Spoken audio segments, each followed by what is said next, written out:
C'est le 2 janvier. Julien, un étudiant de 25 ans, est assis à son bureau. Devant lui, une grande feuille blanche.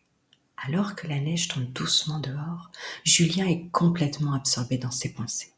Cette année, tout sera différent, se promet-il, même si une part de doute plane encore dans son esprit. Julien fixe la feuille.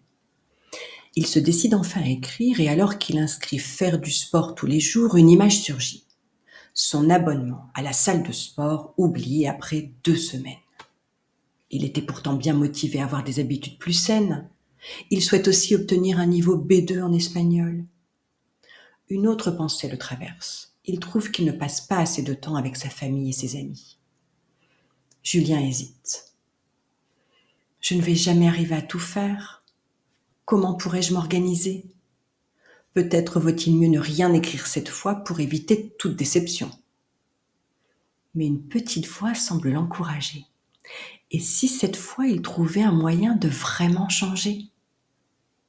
C'est alors qu'il pense à son amie Sophie, toujours organisée, toujours capable de tenir ses résolutions. Julien pense à ses récits inspirants, à la manière dont elle raconte ses réussites avec une énergie contagieuse. Il décide donc de l'appeler pour lui demander conseil. Sophie lui explique son secret. Tout d'abord, il est important de déterminer les différents domaines de vie pour lesquels tu souhaites changer. La deuxième étape est de comprendre ce qui est le plus important pour toi et ce que tu veux vraiment. Tu peux ensuite choisir un premier domaine de vie et en définir les différentes actions pour y parvenir. Par exemple, l'année dernière, Sophie voulait courir un marathon et changer de travail pour quelque chose qui la passionne. Elle avait choisi de commencer par le marathon car c'était ce qui la motivait le plus. Et puis, elle était sûre que ce premier succès lui donnerait la confiance dont elle avait besoin pour ses autres domaines de vie.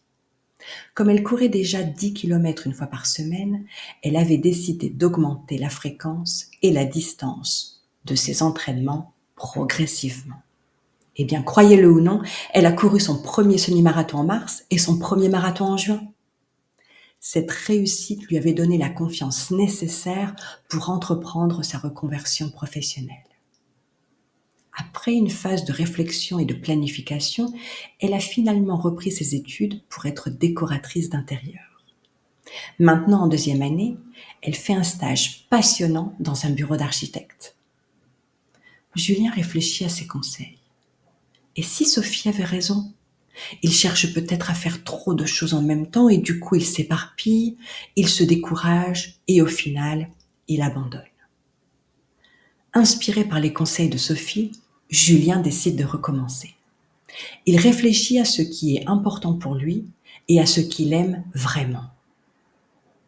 Passer du temps avec ma famille et mes amis, faire du sport et me sentir bien avec moi-même, prendre des cours d'espagnol et obtenir un niveau B2. Par quoi pourrais-je commencer, se demande-t-il ? C'est décidé. Je vais commencer par me centrer sur mon bien-être. Cuisiner des recettes simples et équilibrées tous les jours, courir 30 minutes 2 fois par semaine, méditer 5 minutes par jour. Dès le lendemain, Julien commence à changer ses habitudes. Ce n'est pas toujours parfait, mais il s'accroche. Il réalise que certains jours, rien ne se passe comme prévu. Il apprend à s'adapter et à être indulgent avec lui-même. Le principal, c'est de garder le cap sur ses objectifs. Au bout de 4 semaines, voyant qu'il continue avec ses bonnes résolutions, il choisit d'ajouter 2 éléments à sa liste. S'inscrire à un club de badminton et en faire 1 fois par semaine. Pratiquer le badminton avec ses frères et ses amis. Puis quelques semaines plus tard, il y ajoute 2 autres éléments. Lire un livre en espagnol par trimestre, pratiquer l'espagnol 10 minutes par jour. 3 mois plus tard, Julien regarde sa liste avec fierté. Il est tellement content d'avoir tenu ses résolutions. Il se sent en meilleure forme et plus proche de ses amis et de sa famille et a développé ses capacités linguistiques en espagnol. Ce n'était pas si difficile finalement. Julien a compris qu'il est important de choisir 2 ou 3 objectifs concrets et réalistes à la fois. C'est beaucoup plus motivant. Et surtout, il a appris une leçon importante, le besoin d'être flexible avec soi-même. Si un jour on n'y arrive pas, on peut toujours recommencer le lendemain.